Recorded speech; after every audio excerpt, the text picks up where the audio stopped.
Why are the pyramids so unbelievably mathematically precise that we probably couldn't even recreate it today without extremely modern machinery? The ascribed techniques for how the pyramids were allegedly constructed have been tested and debunked. I do not believe they were constructed with copper chisels and stone hammers. There were extraordinary things happening in the world before the Great Cataclysm. Certainly the ancient Egyptians believed in not just one great cataclysm, but several.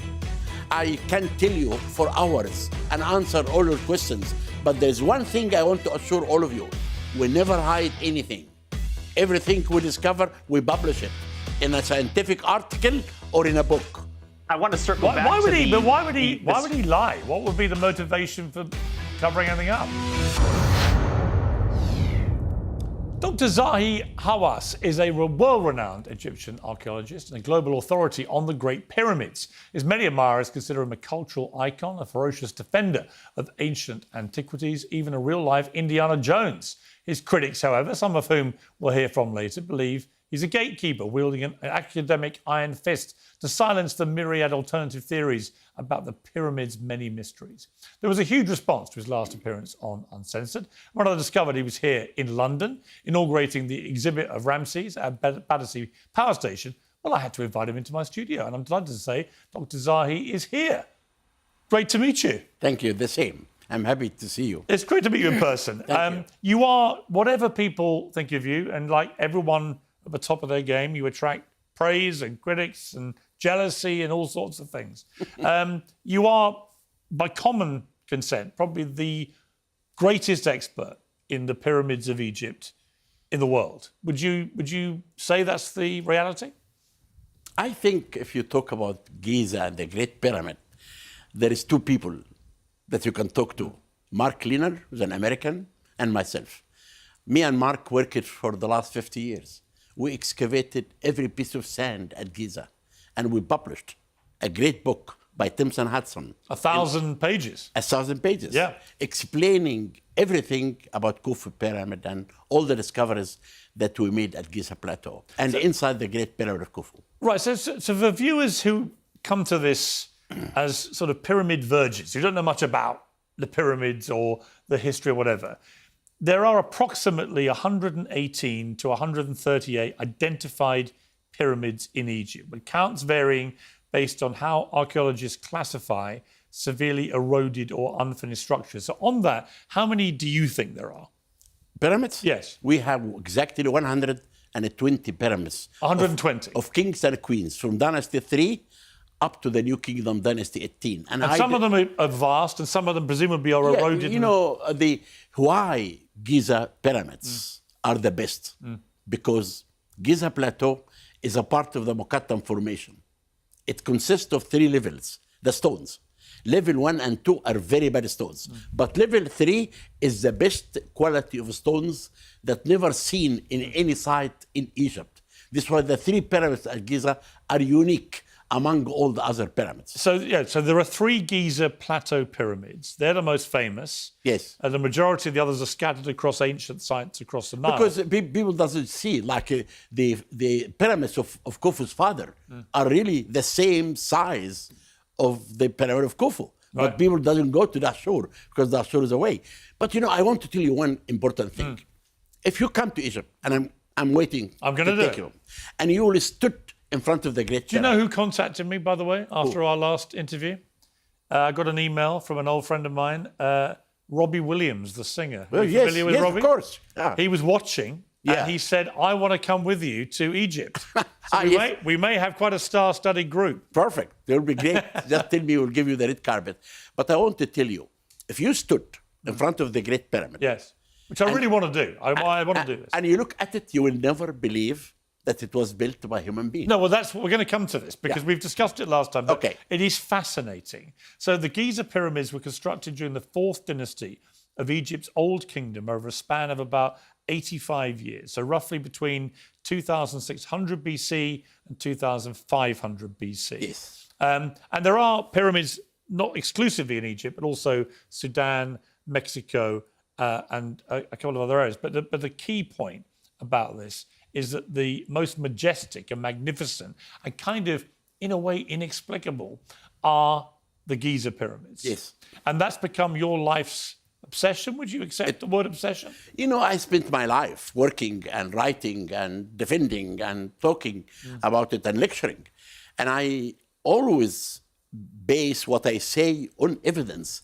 I never say something that I create. No.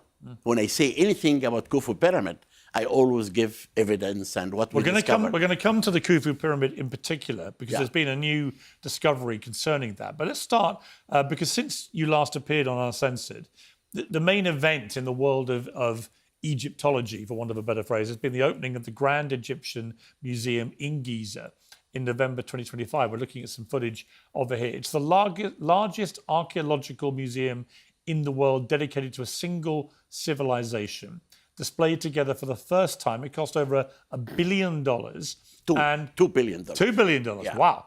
And Dr. Zahi, you're credited as being the mastermind of this project. When you finally got to open this, what were you feeling?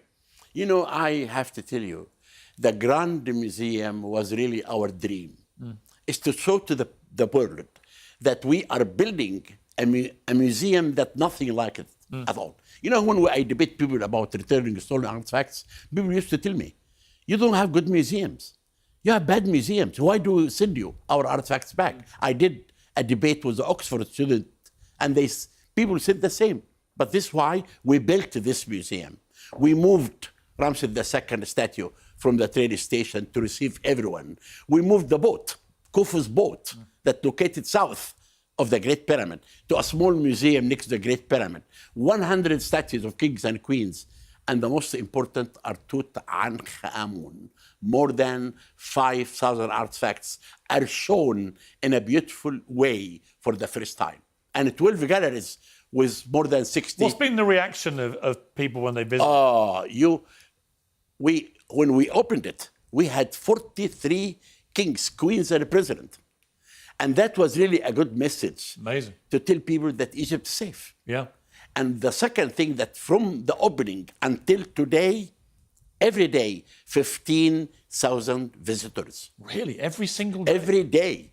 And we cannot take more than 15,000. But that doesn't surprise me, because the reaction we've had whenever we do the pyramids on this show is enormous. I mean, it takes me by surprise that the global fascination with these objects, these pieces of historic architecture, is gigantic, isn't it? It is. And also, it has magic. Like if you come and look at an object with a beautiful display for the first time and in a grand museum like this, and it's something fascinates everyone. I could see people who go in front of the Golden Mosque. They cry.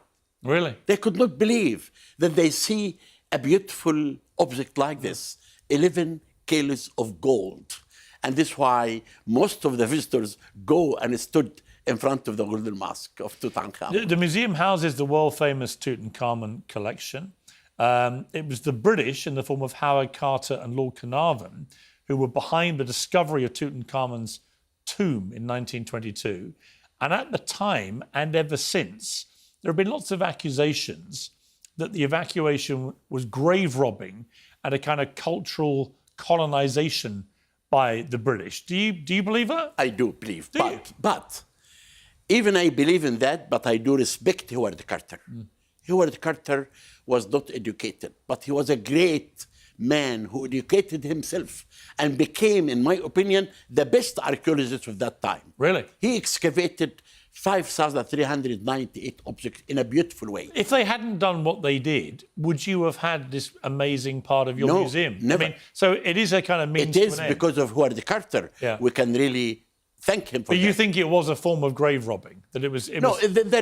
Because Lord Carnarvon was a businessman and he wants to make money. And this is why he was shocked when he found out that he cannot take any object from the tomb, because the law say if you discover an intact tomb, you cannot take anything out of Egypt. And this made him to take lots of objects out of the tomb. People said he was cursed as a result of it. Do you believe that? No, but he came to Egypt because he was sick. The idea of the curse, people created that because Lord Carnarvon gave exclusive rights to London Times. Really? Then the other people in the press could not write anything. And this is why when he died, 5 months after the discovery, they created the idea of the curse of Tutankhamun. You've set up the 1 million signature petition. This is to demand the return of 3 other great Egyptian artifacts back to the homeland of Egypt. The bust of Nefertiti, which is in Berlin, the Rosetta Stone in London, and the Dendera Zodiac in Paris. And on the website, you've written, when artifacts are removed from Egypt illegally and sold, this only encourages and emboldens thieves. I'm sorry to say that museums that continue to display these artifacts and refuse to return them only continue to participate in imperialism and cannot be believed when they denounce it. I mean, they're strong words. I mean, I guess what they would say is, isn't the reality about ancient artifacts that they're scattered all over the world? A lot of them may have been acquired by slightly nefarious means hundreds of years ago or wherever it may be. Do we really want to apply today's morality, law and so on to go back to, ancient history in some cases and claim proprietorial rights? Because I would imagine all those countries, Germany, the UK, France, they might say, well, hang on, if you're going to play that game, there will be some stuff in the Middle East that we want back. In other words, it never ends once you start that. What do you say to that? No, but listen, if you look at what happened in the past during imperialism, when the British occupied Egypt, look how they really, destroyed the country by taking the treasures out. Look at artifacts in the British Museum. I can tell you, Budge, he was the curator of that museum. Yes. Read what he wrote, how he took an object out. The Ani papyri, one of the most important papyri. You know how he took it out of the country? It's a sad story. The papyri was in a store. He brought kebab to the guards and he began to eat with them. And other people around him dug underneath and they took the papyri out. Yes. Then what I'm saying... And that's now in the British Museum? It is in the British Museum now, one of the most important artifacts. What I am saying, I'm not after every... Do you want them to hand it back? No, I'm not after... This is the story. I'm not after every artifact back at all. What is in the British Museum is stay. Okay. I am saying... So why are you exercised about these particular... I am saying we need one artifact from the British Museum, the Rosetta Stone. Yes. It is the icon of the Egyptian identity. What's it worth, the Rosetta Stone? It was found in a site called Rosetta near Alexandria, and it was written in 2 languages, the ancient Egyptian language, hieroglyphic and demotic, and the Greek language. And Champollion was really the one who discovered... What's his value now, would you think? The value? Yeah. The value, because this is the icon of the Egyptian identity. What would it be? But I tell you something very important. When I came the first time to England here, I did 2 things. One, took a taxi and I did visit the tomb of Howard Carter. And the second thing, I gave a talk at the British Museum. When I gave a talk at the British Museum, at the end, they made a dinner for me. And the director gave a speech. And I stood up to give a speech. And I had some jokes. I said, listen, I'm the only one who can talk to the pharaohs. While I was seated, Ramses II came to me. He said, Zahi, I miss Egypt so much. I want to go back. It's cold in London. And Thutmose III came and told me the same. But the 2 came back. I said, Zahi, no, we're not going to go with you. We take Rosetta Stone, because Rosetta Stone is the icon of our Egyptian identity. It became next day, boom, in all the paper. That Rosetta Stone was in a dark area in the British Museum, because I said what I said about the now Rosetta they put Stone it front centre stage. Became the most important thing. But what is it worth, do you think? It is. No. You were guessing a value. No, the value is what is considering. Because of that, we know ancient Egypt. Because of that... Can you put a modern-day value on it? You never make a value for any objects. Right. It's priceless. These are priceless objects. And this is why I really ask for one object to come back. I'm not after most of the objects in the British Museum at all, or in any museum. I want the 3 objects to come back. And I will not stop. I mean, you are sounding a bit like Indiana Jones now.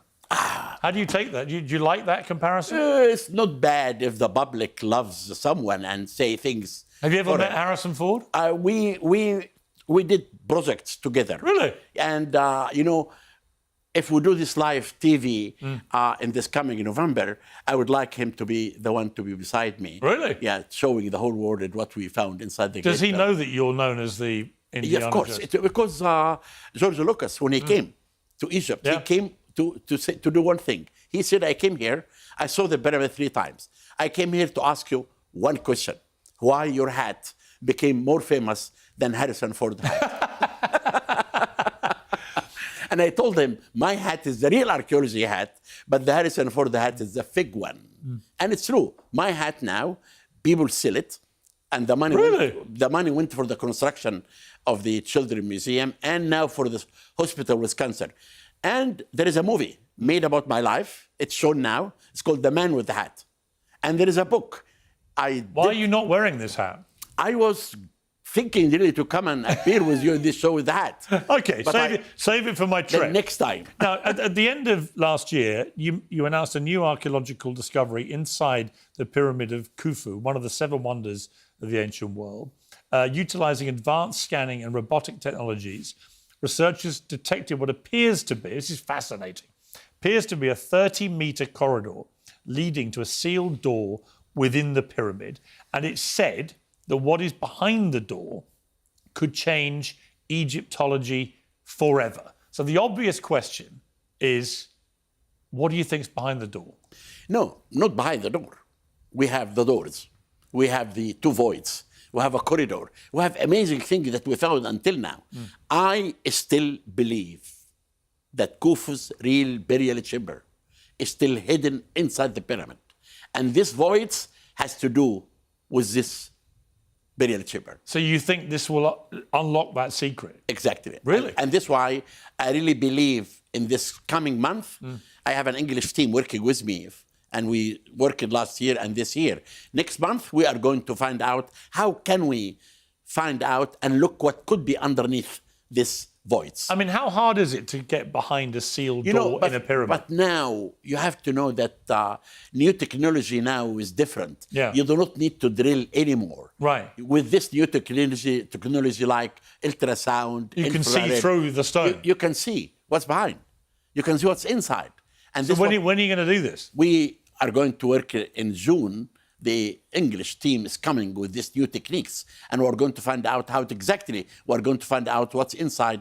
How can we look at this voice? And tell me, I mean, could Khufu's tomb then become bigger than, say, Tutankhamun? Oh, look, Khufu ruled for 28 years. He was a great king. You know, he's a king really that I really believe. I wrote a novel about Khufu because I How do you find the time for all this stuff?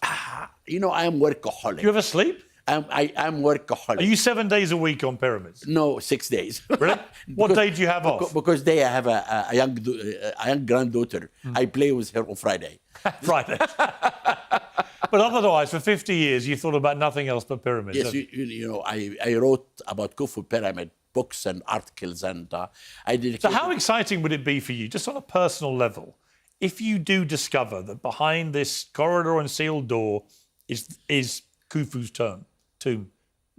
How would that make you feel? I would like to end my career by revealing the mystery and the secret of the Great Pyramid of Khufu. Really? This will make me That's the big one for you. Man. It's the Holy Grail. And this can answer all the questions about people think that I hide evidence about lost civilization. People accuse me all the time. But I said to people, how can I hide anything? You can't. I'm not working alone.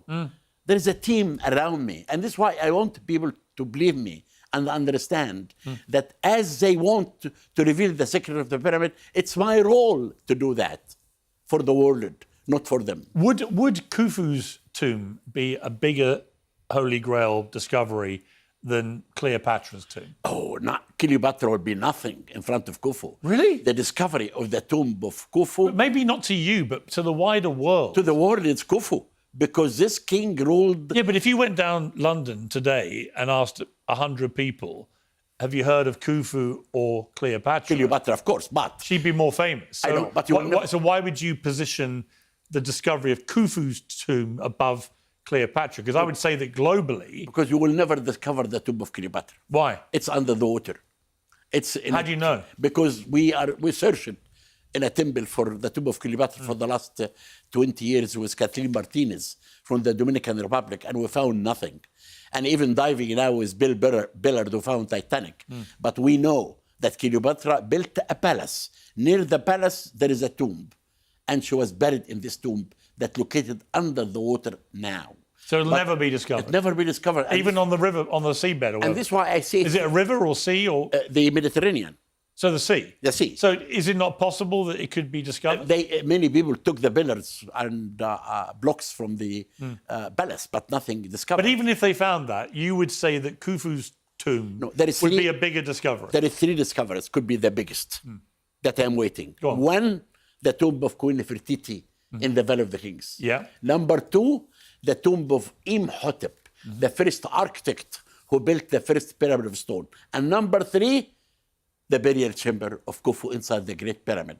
This will be the most fascinating, important discovery on Earth. Amazing. And is this why also that you want the bust of Nefertiti back from Berlin? I want the bust of Nefertiti back because it was stolen. Right. It was taken out of Egypt by a German thief. His name is Borchardt. It should come back. And we are fighting for it to come back. And now when the 2 petitions reach 1 million, I will start the fight.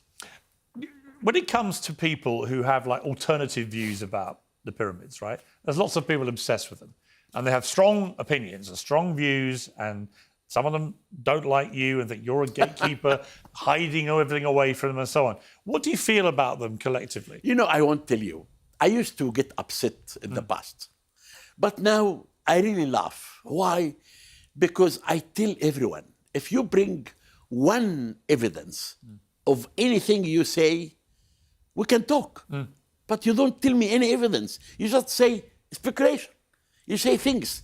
But on the other hand, I can tell you the evidence that they have. And this is why... Look, before I bring some of them in, are there big secrets that you know about the Egyptian pyramids that for whatever reason you haven't shared with the world? Never. So you've revealed everything you know? Last night, I talked about everything I found inside the Great Pyramid in front of 1,000 English people. How can you hide anything? There's nothing you're keeping back? No, nothing. And it will never happen.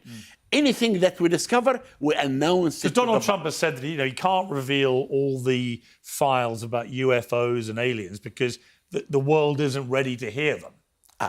But aliens can build something else, but not the pyramids. Probably true. OK, well, look, as mentioned, the world of archaeology is one that invites a lot of people who have alternative theories about the ancient past. And for those who hold these views, Dr. Zahi is a controversial figure. So we've invited 3 of them to join us so they can debate some hot topics in this world of Egyptology. Michael Button is a YouTuber specialising in ancient mysteries. Jimmy Corsetti is an investigative researcher and host of Bright Insight. And Timothy Alberino is an author and explorer known as the Rogue Archaeologist. So a great lineup here of alternative Egyptologists, I guess, is how I would describe you all. So let me start, if I may, with you, Michael Button. I've got the great man here. What do you want to ask him? Well, firstly, thanks for having me on, Piers. And Zahi, it's a pleasure to meet you and to make your acquaintance. Look, Zahi, you just said that no one has come with any evidence whatsoever that can possibly say there's anything new to be found at the Giza Plateau or beneath the pyramids. But the simple fact is that in the last few years, the only major news stories that have come from the Giza Plateau and the pyramids is firstly the story of the vast subterranean city beneath the Giza Plateau, and secondly, the recent story regarding the second Sphinx. Now, look, nobody here is saying, I don't think anyone on this panel would say that we have absolute proof of a vast subterranean city or of a second Sphinx.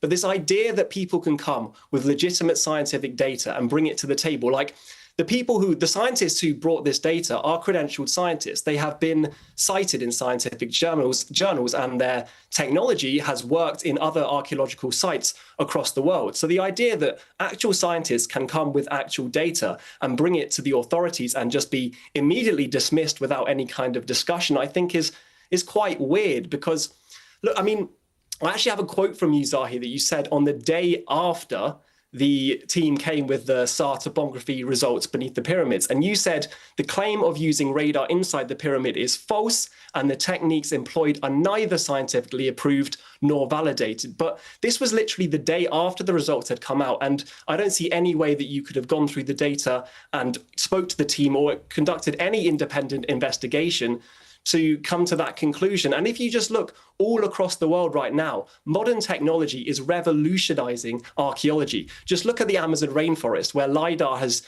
discovered vast cities hidden beneath the canopy, vast geometric earthworks that nobody knew existed until just a few years ago. That was always the classic lost civilization hypothesis.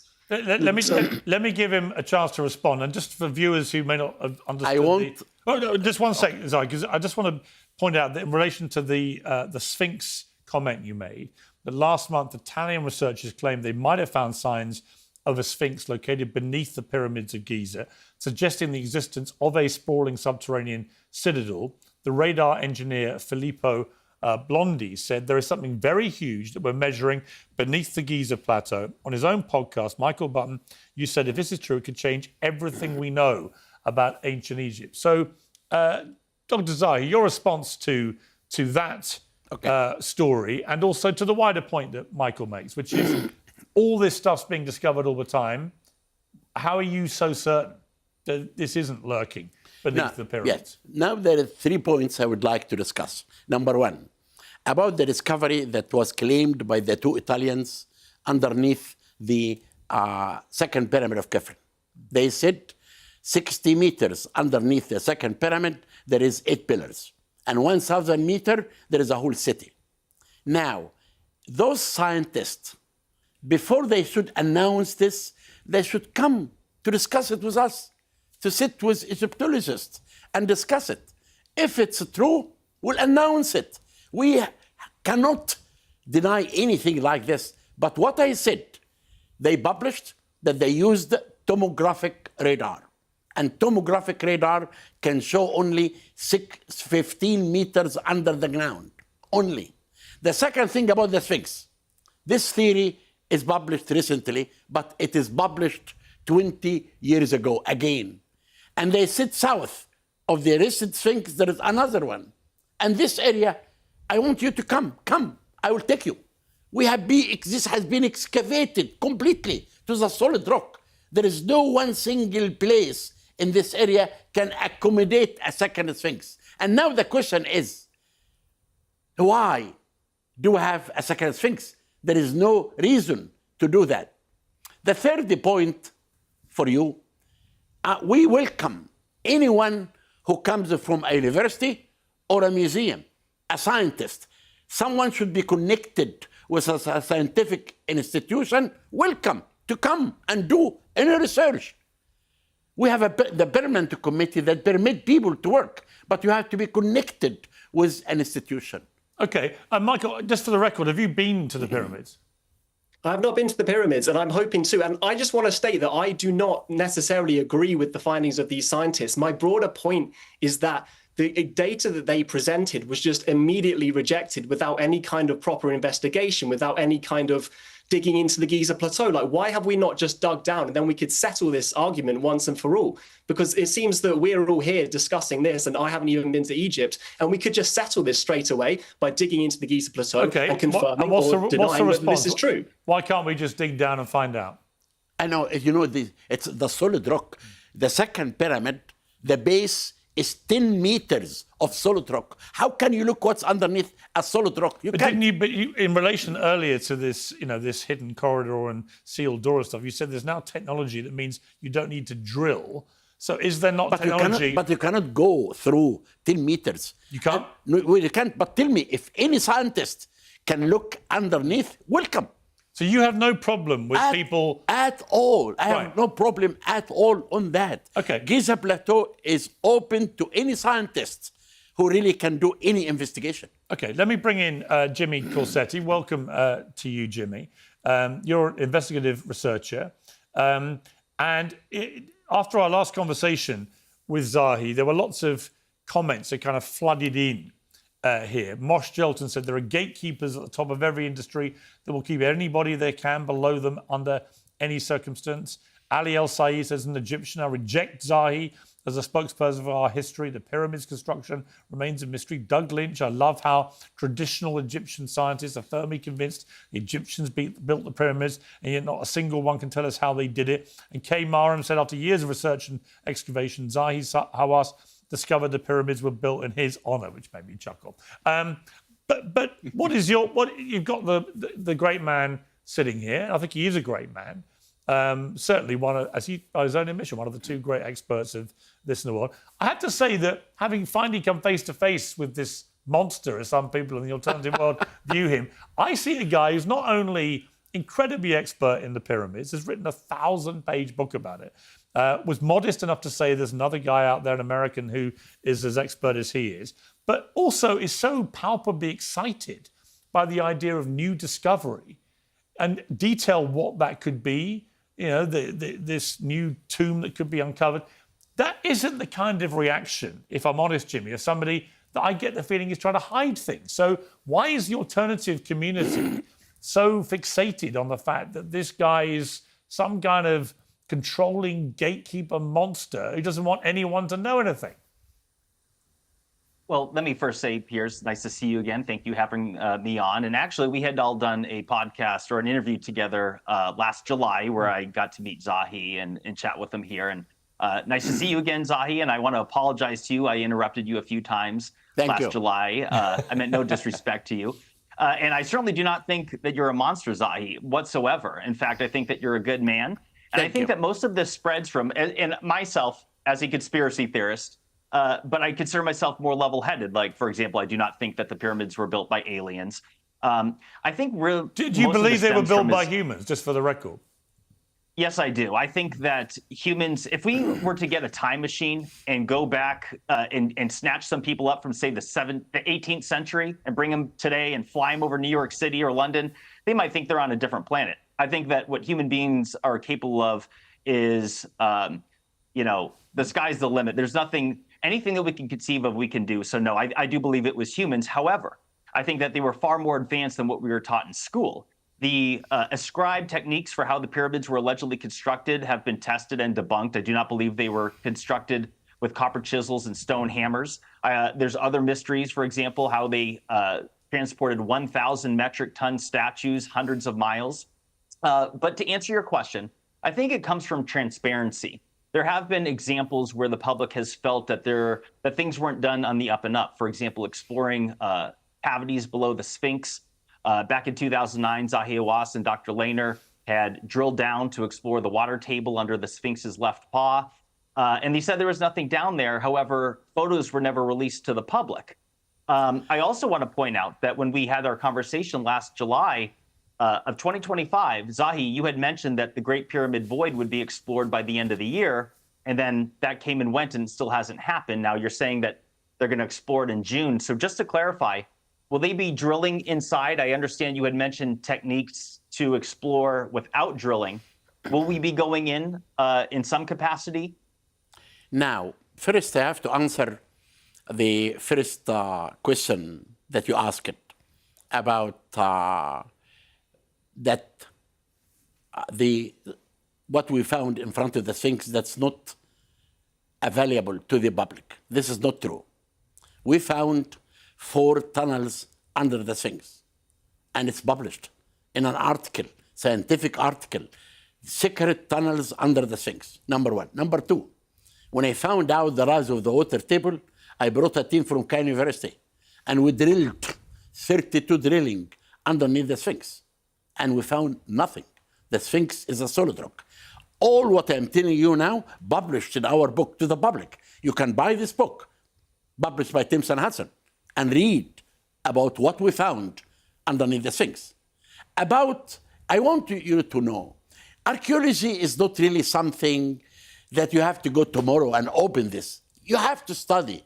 I'm working now with a team from England, and we have also a team from France and team from Japan. All of us are really trying to reveal the secret of the Great Pyramid and to announce anything that we found. The team that working with me, until now, they cannot find a way of how can we found what could be inside the 30 meters void, or the other void in the second chamber, or the corridor. Now they're coming in June. We'll try again. Then we will always try with the new techniques that we have now, like ultrasound, infrared, muons. All these new techniques can really reveal all these voids. And Jimmy, have you been to the pyramids? Yes, I've been 3 times. And when you get there, I mean, do you feel the same frustration that you feel like you're not being told the truth about stuff? Or do you accept that the monumental scale of these pyramids is such that it's a very complex thing? Well, I will say that there are a lot of locked gates in Giza. There's most of Giza you're not even allowed to explore. I will say, though, that as far as, taking time to analyze a potential discovery, this void within the Great Pyramid was identified in late 2016, and the results were formally published in a journal in 2017. So we're talking 10 years ago now, and we still haven't gone inside. And you have a particular issue, I think, with the tomb of the Osiris mummy. So for those who are not familiar... Osiris, Tomb of Osiris. Osiris mummy. Yes. So explain what that is and what your issue with it is. Okay, so Zahi, back in, I believe it was 1999, you did a Fox special where you had went down into the Osiris shaft, and at that time, you were in the process of excavating the tomb that's on the 3rd level down, and you said that you believed at that time that it was the tomb of the Egyptian god Osiris. And then nothing was ever released to the public again after that. I never received any type of information regarding who the mummy was, what the mummy was. That was it. So I guess my question for Zahi, I'd very much like to know is, what did you find inside that sarcophagus? Okay. And when I opened the sarcophagus, it was completely empty, because Osiris is a myth. He's the one who controlled the underground tunnels at Giza, because Giza, this why there is no mummy that we found, and all of this we published. We published that this is the tomb of symbolic burial of the tomb of Osiris, who controlled the underground tunnels at Giza Plateau. But there is no mummy. This is the first time I hear about a mummy found in this sarcophagus. But if you want to know about what we found in details, I published an article in a book dedicated to David O'Connor from University of Pennsylvania, and it's written in our big book on Giza. Okay.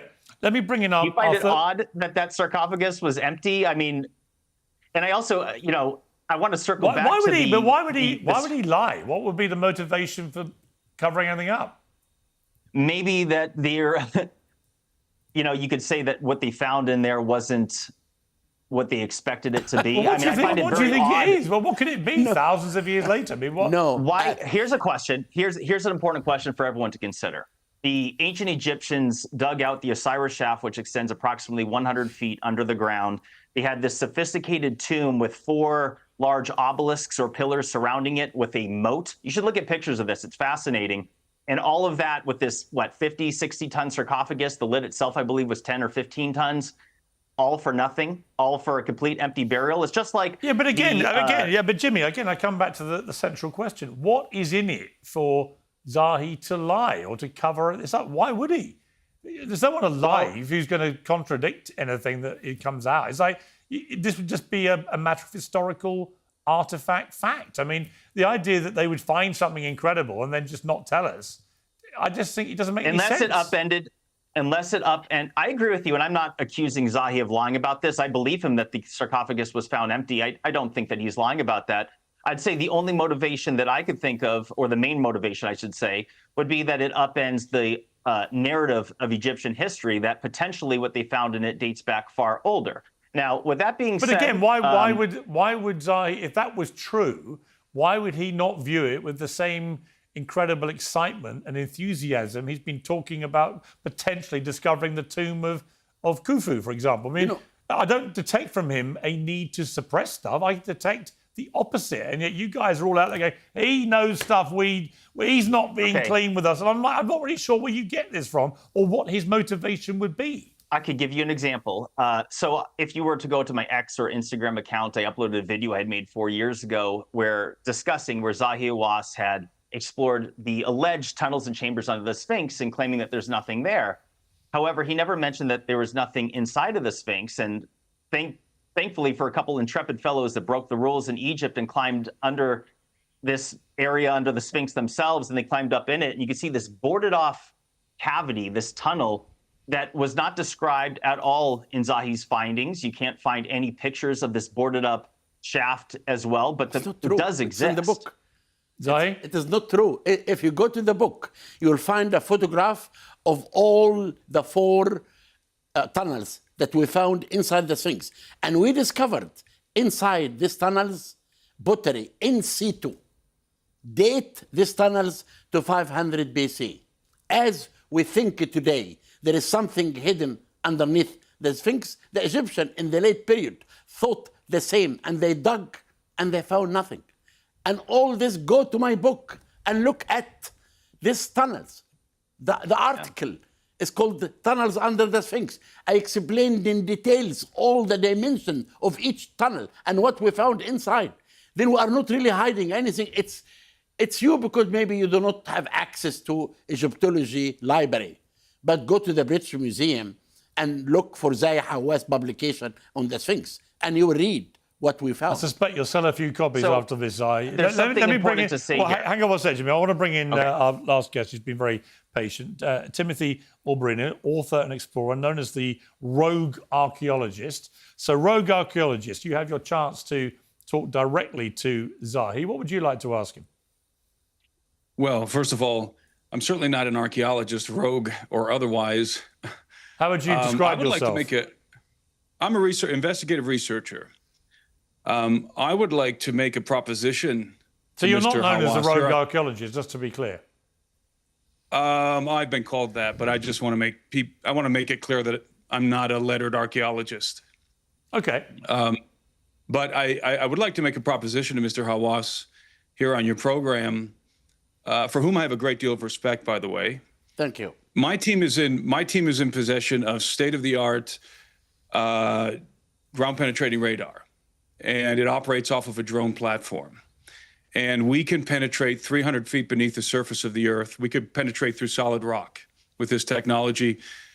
We've used it to great effect in other places in the world, including in Peru, where we scanned a pyramid, the Chongos Pyramid, and we discovered some massive underground tunnels, apparently artificial. So would you be willing to facilitate me and my team to come to the pyramid of Khafre, to fly it around the pyramid, and to do a scan, and to see if we can either validate or invalidate this idea of this colossal megastructure under the pyramid? Okay, one thing I need from you, from Beirs' assistant, take my email. Send me an email and send me the type of equipment that you can use. I will send it to Sean, who's the head of my team. And if we do not have it, it will be fantastic to have your equipment to be working in the second pyramid. But you have to know, this takes time to apply and security and all this kind of, but I will be happy to cooperate and talk to you and find out if these techniques, you have it and we don't have it. Great. I think this is great. Very So, good. yeah, email him. If they are not familiar with this particular technology, then it looks like Zahi's up for giving it a go, which is great. Very good. And Timothy, I think you also have a particular sort of approach on this, that you tell the story of ancient archaeology, albeit your caveat that you're not an expert archaeologist in that sense, within a biblical framework. How do the pyramids tie into that? Well, I'm not really asking sure. Timothy. I'm not really sure who built the pyramids. I certainly do not believe that aliens built the pyramids.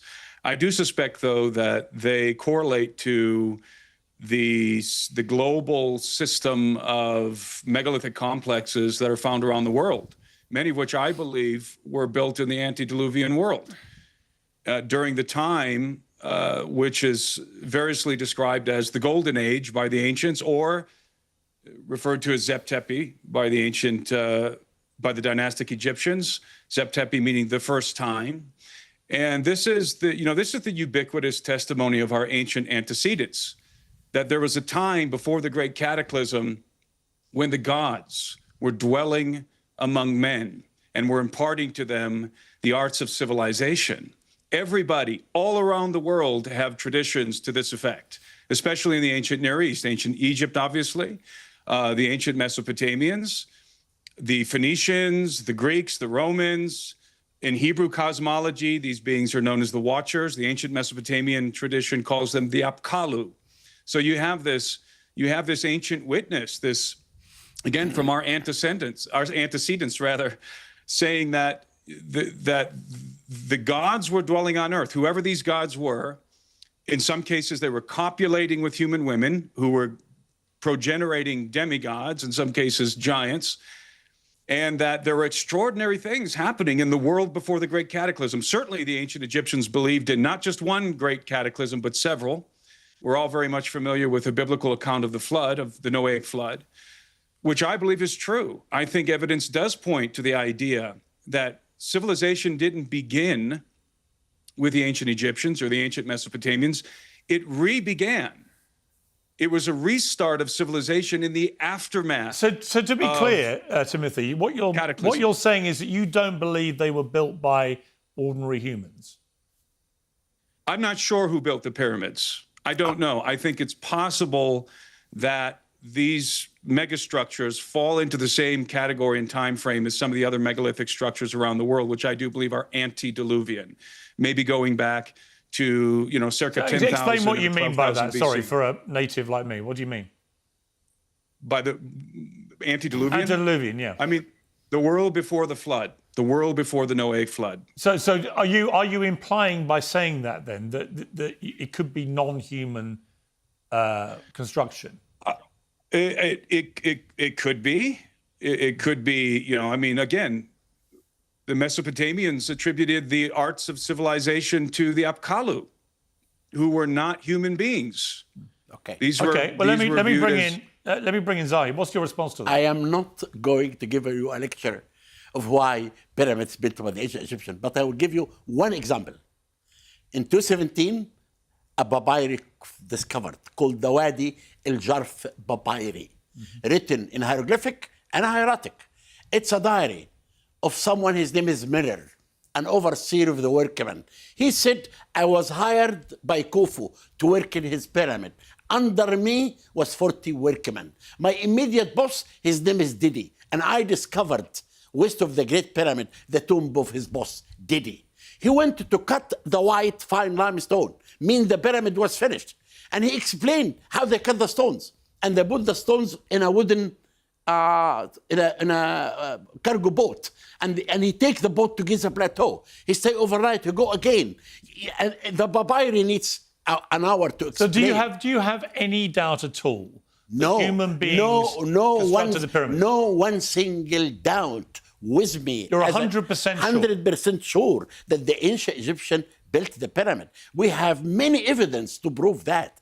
But if pyramids built by aliens or anyone else, do we have anything found to prove that?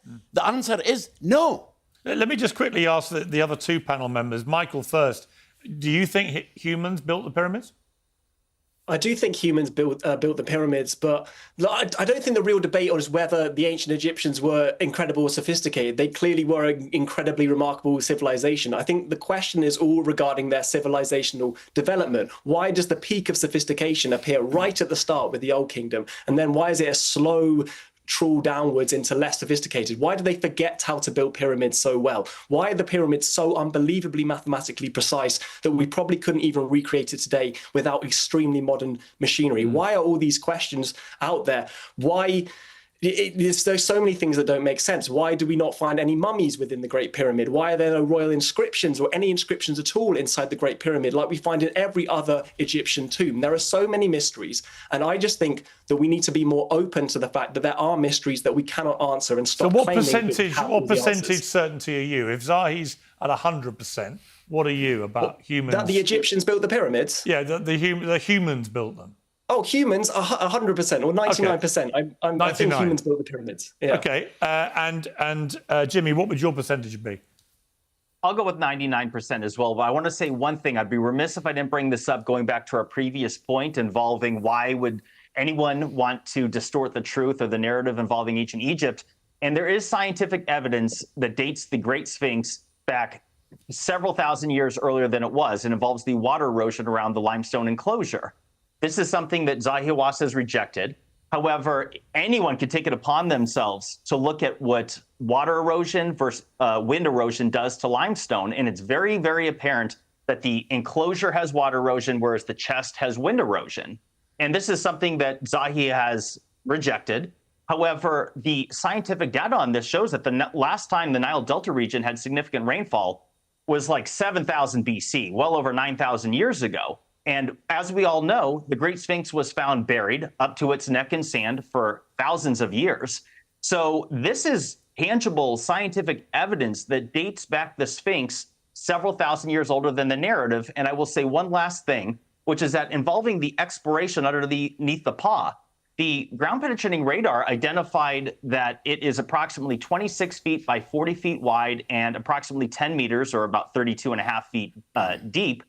And photos, like as you said, you found nothing down there, but why were photos not released to the public to show the nothing down there? Why can't we see what nothing looks like? Okay, Zahi, your quick response. I want to tell you, all what has been said, that it's a mystery, we have an answer of everything that they said. And everything we release, the photos, you can go to this book. This book has everything that we discovered. We are not hiding 2009. anything. But the most important thing, that all your doubts and all your questions, we have an answer to it. We are not, and Egypt, by the way, is not the Great Pyramid. Egypt is many other things. You have other pyramids, mummification. You have developed the kings. You have all this great civilization. It did not only show the Great Pyramid only. The Great Pyramid is one, and it is the national project. The 3 million who lived in Egypt participated in making this pyramid for the king to be a god. Then for the program, I can tell you for hours and answer all your questions. But there's one thing I want to assure all of you. We never hide anything. Everything we discover, we publish it in a scientific article or in a book. And all of this is accessible and people can look at it and read it. And it's not my problem that you don't really read this. But if you want, I can send you these articles. Take my email. I will be happy to answer all your questions by email. I will be happy to send you photographs. Anything you need, I'll be happy to send it to you. He does seem very approachable to me, so I think you should take him up on that. Finally... Absolutely. Finally, I had Graham Hancock on the show after our last interview. I've had him on a couple of times. And he said this about you. Zahi and I get on okay. Do you? We've had some misunderstandings in the past. I mean, if I was to go out there, because he's invited me, would he let you come with me? Yes, I'm sure. It's quite a fun trip. I'm sure. Well, what Zahi and I have come to is we've agreed to disagree. There's too much mutual insulting going on in this world, where archaeologists insult alternative researchers and alternative researchers insult archaeologists. Zahi and I have agreed that we will not insult each other personally anymore. Our disagreements will be purely on the basis of our interpretations, our different interpretations of the evidence. And I don't think Zahi is opposed to different interpretations of the evidence, but he is opposed to flimsy, badly thought out ideas. So I guess the big question to end with, Zahi, is if I get Graham Hancock and Robbie Williams and a little gang of explorers and our own little Indiana Jones trip, maybe some of the guys who've been on the show today, and we all come out, you'll entertain us. You'll host us, will you? I will host you completely, and I will give you the red carpet. Lovely. And will I get some fantastic Egyptian food? I will take you to one of the restaurants that has the best Egyptian food. Then and you will in love that it. case, I'm sold. And you will be my guest. I will see you in Egypt, and I mean it. We're going to come. Thank you. Zahi, what a pleasure to meet you. Thank you. Thank you very much. I'm a big admirer of your work, and thank you to all the guys who joined us and got a chance to ask you questions directly. It was very civilised, the conversation. It's a fascinating subject. Obviously, there are lots of unanswered questions, but I get the sense from Zahi, if he could answer them, he would. He wants to find out everything like we do. And he's found out more about these pyramids probably than anyone alive. So we should thank him. Thank you. Salute you, and hope you carry on. I want to be there when you open up that tomb of Khufu and it's there. Thank you. That would be amazing, right? Of course. Yeah. Great to see you. Hey, 1 second. Sorry? Zahi, I just want to say, Zahi, as a conspiracy theorist, I can tell you that when you do finally drill into the Great Pyramid, what the skeptics are going to say is they're going to like, well, they already removed something ahead of time. You should consider having other people there, someone like myself, that could say, hey, look, I was there witnessing when they opened this thing up. Utterly and no, they did not shameless, but screw I around. admire the work. But by the way, there will be a queue, and I'm first in it. So if there's any room for you after me, then good luck. But if that tomb's getting opened, I want to be there. Guys, thank you all very much. I really appreciate it. Piers Morgan Uncensored is proudly independent. The only boss around here is me. If you enjoy our show, we ask for only one simple thing. Hit subscribe on YouTube and follow Piers Morgan Uncensored on Spotify and Apple Podcasts. And in return, we will continue our mission to inform, irritate and entertain. And we'll do it all for free. Independent, uncensored media has never been more critical, and we couldn't do it without you.